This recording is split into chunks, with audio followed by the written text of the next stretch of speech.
Hi there, my name is Chris. This is Late Listening. I have been doing a series on albums that came out in 1995, and I'd like to continue that today. However, today's selection actually came out in 1994. That is Starflyer 59's Silver. It's actually self-titled, but we call it Silver because of the cover art, or lack of. Starflyer 59 actually had another record come out in 1995, that is Gold, another self-titled. And I think of these albums kind of as a double album. I know they're not, they just came out a year apart, but to me they kind of go together just in terms of their production and the songwriting style. So I want to talk about Silver on this episode, and then the next video, part 2, will be Gold. So let's get into it.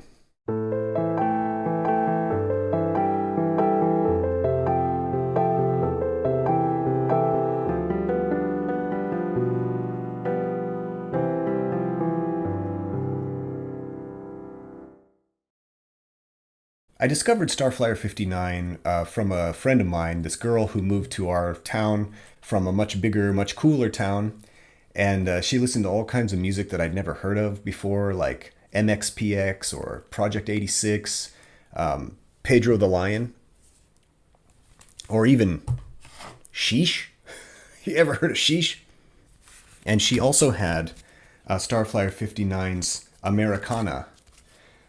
This is the third record by Starflyer 59. It came out in 1997. And I think at that time this had just come out. She had it because it was the newest one. And I absolutely fell in love with Americana. And so I very quickly went to the biggest city around, to some record store, and I tracked down Silver and Gold. It took me a while because these were pretty obscure. They're on Tooth and Nail Records out of Seattle. And I was absolutely hooked. I just had never heard music like this before. And I was really into grunge. I was really into alternative rock. And I thought, like, if I had a band, like if I could replicate a sound of any band, any artist from any time period, I would make a band that sounded like Starflyer 59. It's sludgy, it's dreamy, it's grungy, it defies categorization. It is just such a strange and unique sound. People call it shoegaze, people call it Christian rock. We'll get into that. What an AI told me that it's widely praised as a classic of the Christian indie shoegaze genre, or crindy. No, this is why I hate genre. It means nothing. Okay. So I had no idea who this band was. I mean, who was making music like this? Jesus Christ. And more importantly, who was making music like this and then dedicating their records to actual Jesus Christ? All right, let's take a look at the cover art here, or lack thereof. Silver. It's all silver. But anyway, look at that. Look at that art. It's just so cool. Each of these pages like fits the song so well too. It paints an interesting picture in your head, and it gives you something to hang on to within the fuzz and the distortion. This is actually some of the best art, like liner notes and lyric pages. I really, really like the art of this album, especially for like such a small label like Tooth and Nail. You can see that they spent some money and they really had like a good sense of design. I'm not sure if Starflyer 59 like helped with these photos, or it was just completely laid out by the record label themselves. It does say here art direction and design, Brandon Ebel and Jason Pickersgill. Brandon Ebel, of course, the founder of Tooth and Nail Records. And it says imaging and logo design, Jason Pickersgill at DCCA. Triumph photography by Matt Wingnall. Band and studio photography by Brandon Ebel. And there's a really kind of a cool photo there of the Starflyer 59 dudes holding their lighters, their Zippo lighters. Starflyer thanks Jesus Christ our Lord and Savior. Starflyer exclusively rides Triumph motorbikes. Yeah, I didn't really know what to make of this Jesus Christ Lord and Savior. And also in the song, second space song, at the end, grace, the one that you don't chase, counts the sands, Jesus in your hands always. This confused me very much because the girl that I was friends with, I mean, she was a Christian, but I didn't listen to Christian music. I didn't know anything about Christian rock. Like, I knew what DC Talk was, but I just was like, should I even be listening to this? But then the lyrics overall don't have anything to do with Christianity. And I loved the sound so much that I was like, I became obsessed with figuring out like who this band was and what they stood for. Because I felt like they were kind of pulling one over on me, and like maybe maybe this was some kind of like propaganda or brainwashing to try to make all the listeners and fans become Christians. I don't know. And the CD's all yellow, and on the back you can see the cool logo there, 1994 Tooth and Nail Records. So Starflyer 59 is still going. They started in 1993. This came out in 1994. But Jason Martin is still making music. He's still Starflyer 59, and he has been the only member. He writes all the songs. He basically does everything, and then he brings in some collaborators. Jason Martin is a mild-mannered truck driver from Southern California. He actually balances his time between driving trucks for his father's delivery company, and I think he's running the company now, since his father retired, and so he's driving trucks. His alter ego is a maniacal monster fuzz guitar sorcerer, noise conjurer, and he has a wife and 3 kids. He describes himself as songwriter slash courier. In an interview with Josh Zanger in 1999, Jason Martin says, "I do dream pop and deliveries." Starflyer 59 was formed in 1993. They were the second signee to Christian-oriented Tooth and Nail Records, which was based in Orange County back then, not Seattle, like it is today. Tooth and Nail's first album that they ever released was the band Wish for Eden's album, Pet the Fish. So in that interview from 1999, Jason Martin was asked, "Did you record your first CD before you were on Tooth and Nail?" And he says, "No, I was on Tooth and Nail for about a month. I only had a band for a few months when we did the first record. That would be Silver. I met Brandon Ebel from Tooth and Nail, and he just put us in the studio. We recorded whatever I had right then." That information alone makes this record even more special, because to know that Jason Martin had just put this band together, he had just written these songs, or he was writing these songs as he was basically going into the recording studio. I mean, that's really amazing. This is a great debut. I can never actually decide which I like better, Silver or Gold. I'm a huge Starflyer 59 fan. But I often go back to Silver, and I often still listen to this record. It has such a special magic to it. So Starflyer 59 was on Tooth and Nail Records, and also Pedro the Lion was associated with Tooth and Nail in the early days, not anymore. And Damien Jurado also. Damien Jurado was on Tooth and Nail for a few albums. So even though Tooth and Nail is fundamentally a Christian record label, there were a lot of cool artists that kind of released things on there and passed through there. I don't know much about the Christian music scene, but yeah, Tooth and Nail in the early days, they seem to really have like a great roster of artists coming out of there. So Jason Martin got his start in his brother Ronnie's synth pop Christian band, Dance Hall Children. Sorry. According to Wikipedia, the band was originally named Love Children, but the label's founder didn't like the name and suggested Dance Hall Jesus instead. I'm sorry, Dance House Jesus instead. So they combined the names. After the release of Jesus, I mean, their second album, which is called Jesus, it was clear that Jason Martin's interest in British bands and shoegaze music had kind of taken him in a different direction than the way that his brother Ronnie wanted to go. So they broke up, and Ronnie formed the idiosyncratic, wacky, often kind of over-the-top Joy Electric, while Jason indulged his Pale Saints, My Bloody Valentine, and Ride alter ego in the murky miasma that became Starflyer 59. Even on these early songs, Jason Martin's melodic gifts are hinted at. He's crafted timeless melodies soaked in reverb and tremolo guitar. What does he say? "That the good, the bad, and the ugly thing I do with my guitar," he says. He repeatedly downplays his ability as a singer, making it known that number one, he doesn't like performing live, and two, he became a vocalist and lyricist basically out of necessity. And it's interesting to hear his vocal style change over the years. In the early days, he has this really kind of lazy, like drugged out. It's been called laconic. It's been called whispery. Yeah, he has a. I like it actually. I think it's a cool style. It's like you take like Stephen Malkmus from Pavement and you give him a bunch of tranquilizers. It sounds something like that. The laziest possible singing. And then over the years, like he really kind of finds his voice. By the time of like the Fashion Focus or beyond, he really starts to like become more confident as a singer. And then nowadays his register has dropped so much, so he actually has more of like a baritone voice now. You wouldn't even think it's the same singer if you listen to current Starflyer 59 and this. It's like it sounds totally different. But the songs are surprisingly hooky.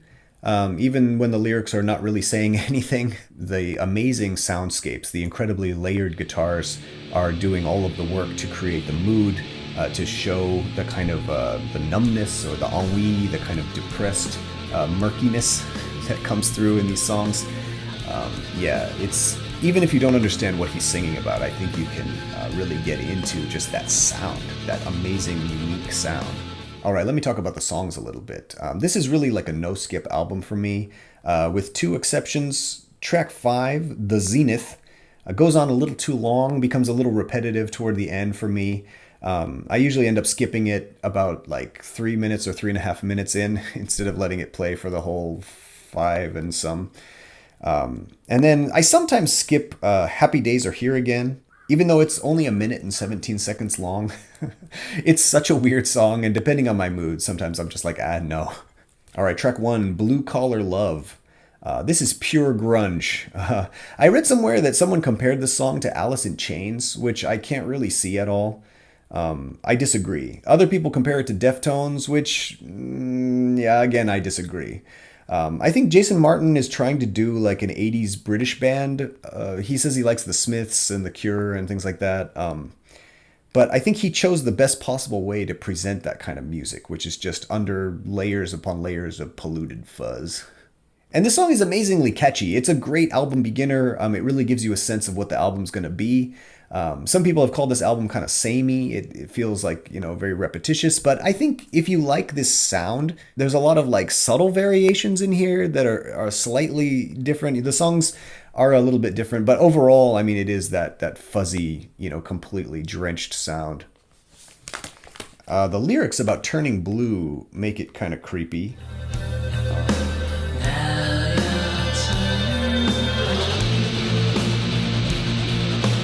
They don't have the lyrics printed in the booklet sometimes. Sometimes they do, sometimes they don't.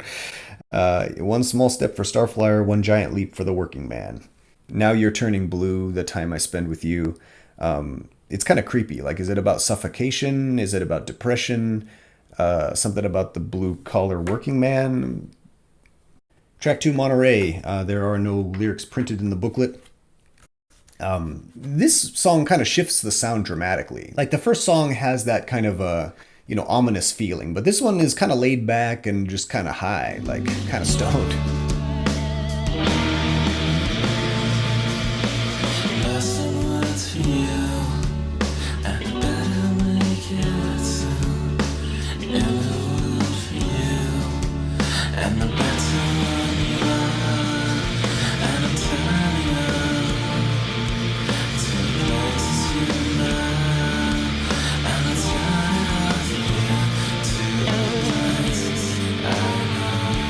This song already hints where Jason Martin would go in his later releases toward the year 2000. I like how the fuzz keeps creeping in and then he keeps pushing it back. And then in the chorus, he just repeats, I know, I know, I know, like 100 times as the fuzz and the lead guitar trembles and the tremolo comes in, kind of eating the song away. I know, I know. The lyrics of the song pretty much make no sense, except like when he says turning off. I wonder if he means like turning off the road, doing his delivery job. And why is this song called Monterey? Maybe he delivers to Monterey sometimes, or I've been to Monterey, California. It's a beautiful place. I took magic mushrooms on the beach there, and it was a spiritual experience. Yeah, but I love his kind of stone delivery on the song, and I love his kind of fake British accent, which actually comes in even more on track three, Sled. You can really hear him. He's really doing like a serious fake British accent in this song.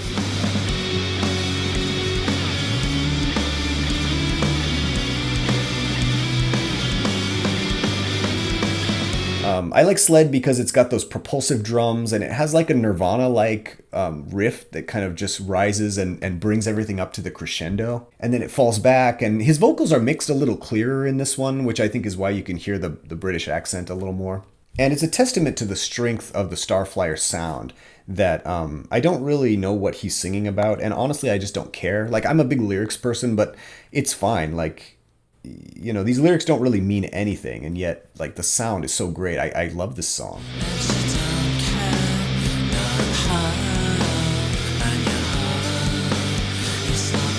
I love the old-timey photo in the booklet too. Track 4, Hazelwood, or Would She?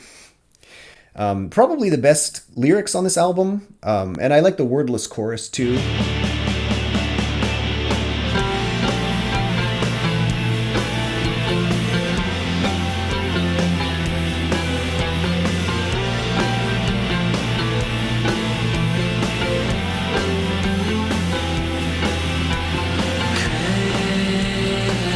So again, this also kind of hints at the future direction of Starflyer when the fuzz would fall away and the kind of catchy, hooky guitar would remain. You can actually hear some of that on the compilation album Easy Come Easy Go. If you're interested in like getting into Starflyer 59 and you don't really know where to start, this is quite a good like best of. Although I think it's out of print. It's long out of print now. This came out in the year 2000, 25 years ago. And disc 1 has the first, like, is it 4 albums? I think 4 or 5 albums. And then disc 2 is like B-sides and live stuff. Very, very good compilation. And actually on this one, you can really hear like the sound evolve completely from the early fuzz to the later more pop, like lounge pop or whatever, dream pop. I don't know. So the lyrics in their entirety for Hazelwood is, honestly, I'd rather sleep, but you're holding me to it all. On the deeper side, I'm just a ride. You're mine, you're it all. And I'm craving to lift you up, and I'm craving to take the fall. On the deeper side, I'm just a ride. You're mine, you're it all. And I think that's really, really cool. Like, I know these lyrics are pretty simple, but I wonder if You're Just a Ride is a reference to the band Ride. It also makes me think of Bill Hicks.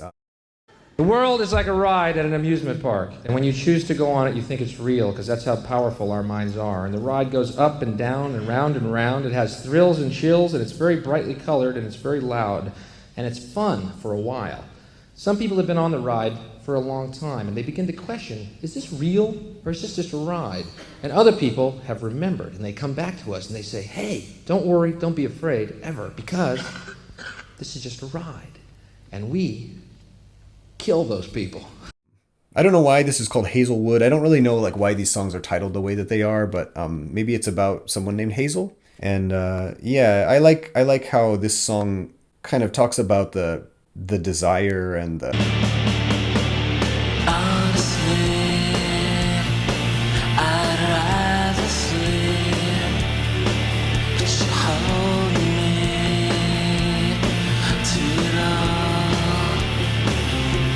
honestly, I'd rather sleep, but you're holding me to it all. Yeah, I feel like that sometimes. Track 5, The Zenith. There's a cool intro to this song.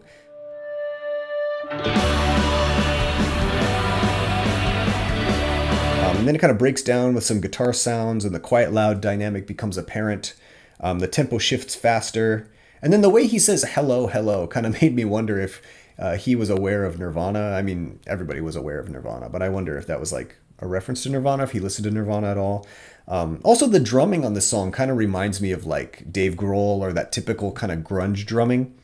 Weirdly, even though this is like their first record, I feel like the drum work on this album is so much better than on Gold. Gold's drum work is so bad, it's so simple. It's like, it makes the White Stripes look complicated, you know what I'm saying? But yeah, the drum work on this is actually really great.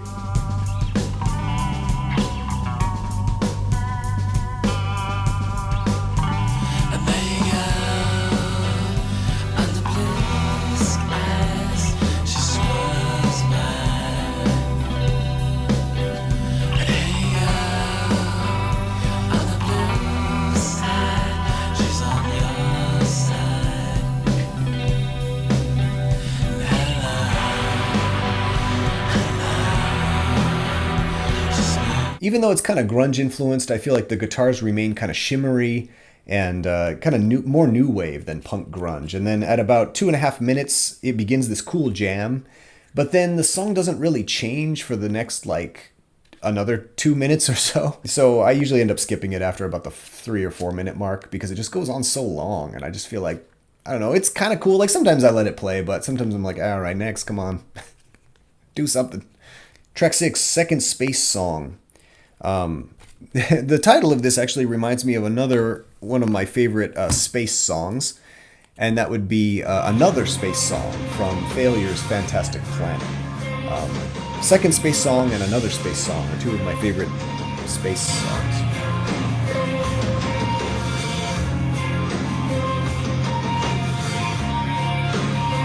This song has like so many intros. It's like it has this like grunge intro for 30 seconds. And then it like switches to like a mid-tempo kind of shimmering guitar for another 20 seconds. And then it finally switches into the first verse for like 30 seconds and then it becomes pure grunge again. It's like, it's just all over the place, but it sounds awesome.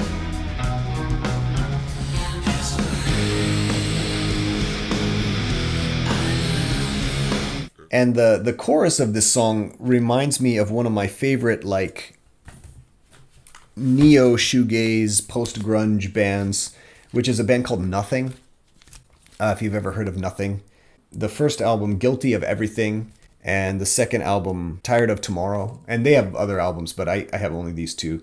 Nothing is a really cool band. If you like the Starflyer sound, if you like the sound of Second Space Song, I would highly encourage you to check out the band Nothing. They're not a Christian band, by far. Second Space Song ends a little too soon for me. I wish it went on a little bit longer. And I'm still unsettled by the ending lyrics about Jesus in your hands. And it has that like clap along outro, which is kind of odd. It doesn't really fit the grunge or the shoegaze. But and then also I'm still unsettled by the Jesus in your hands lyrics at the end of the song. But I'll take it. Starflyer 59 won me over many years ago. So Jesus.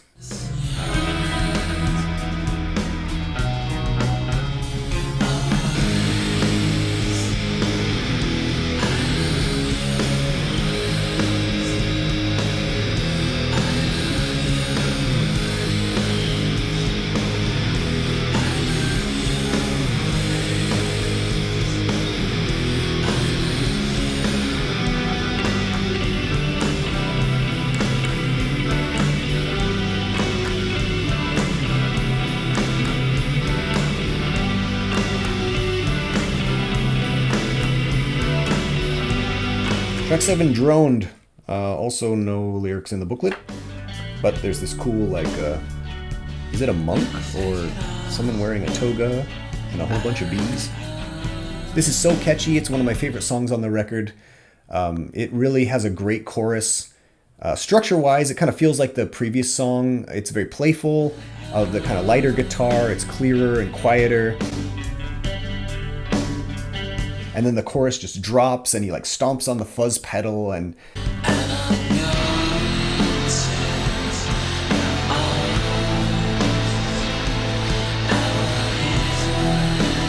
he says, "You're the best thing easily," which I hope is about someone that he loves and not about Jesus.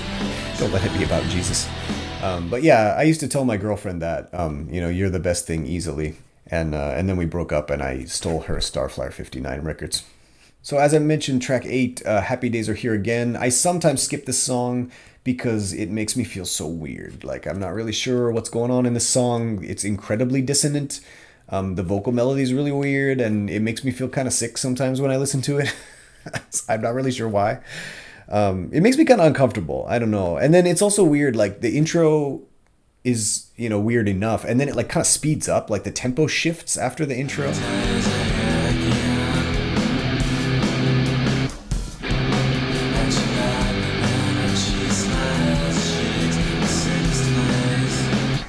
His vocals are probably the easiest to understand on this song and the next one. And yet it kind of shows that Jason Martin couldn't really sing very well back then. Like, I feel like on this album, his singing is very inconsistent. Like, sometimes I'm like, yeah, he can, sing in that kind of lazy, breathy way that, he's obviously not a good singer, especially at this time. His voice has become much better over the years. But it's not really bad. But then, like, in this song and the next song, it's like, it's kind of bad. It's like out of tune sometimes and just kind of, what happened, man?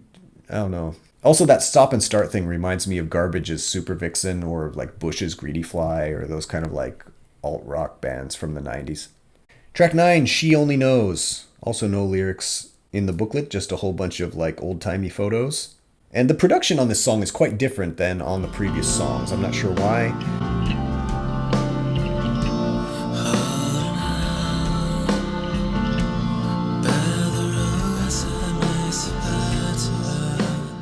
Again, his voice is very clear. It's in the front of the mix.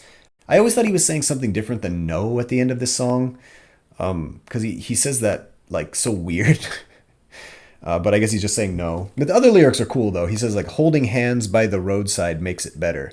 Nothing here can make it sadder. And then the chorus, she only knows the world and that it's better. She only knows. The end of this song kind of cuts out weirdly right before it finishes. Which has always bothered me. Like, did they make a mistake right at the end, or did the producer just like get impatient and he's just like, end the song, just end it?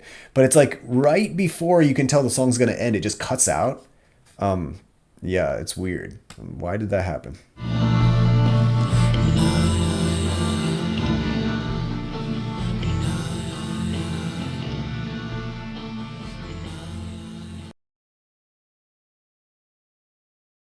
I want to see a documentary on Starflyer 59. Track 10, The Dungeon. Last track on the album until the re-release remaster that has a whole bunch of bonus tracks. Yeah, I'll get into that in a minute. So The Dungeon, we're back to grunge with the twangy guitars on top of it. This is also a pretty cool song. I love this one. It has a great stop and start also, like Happy Days Are Here Again. But this is much better, much more like well-crafted and dark. The lyrics are pretty good too. He says, you're on the outside, he's in the way. You're on the outside in the way. My heart is bleeding for the one you hate. And then the chorus, but you're always in the hallway, and you're always in the hallway. Take your blue news, take your taste, take all the good things that you waste. You know I'm coming to take the blame, and it's always the same and the same.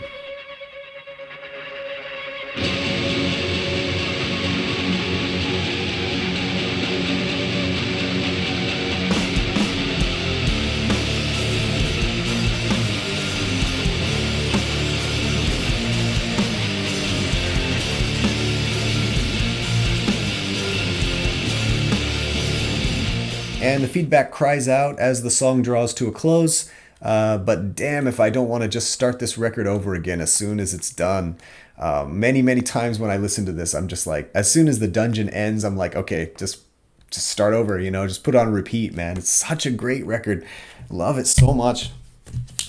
I don't want this video to be too long, so I don't think I'm going to talk about the re-release remaster. This came out in 2005, was it? The nice thing about this one is that it has this obscure EP called She's the Queen.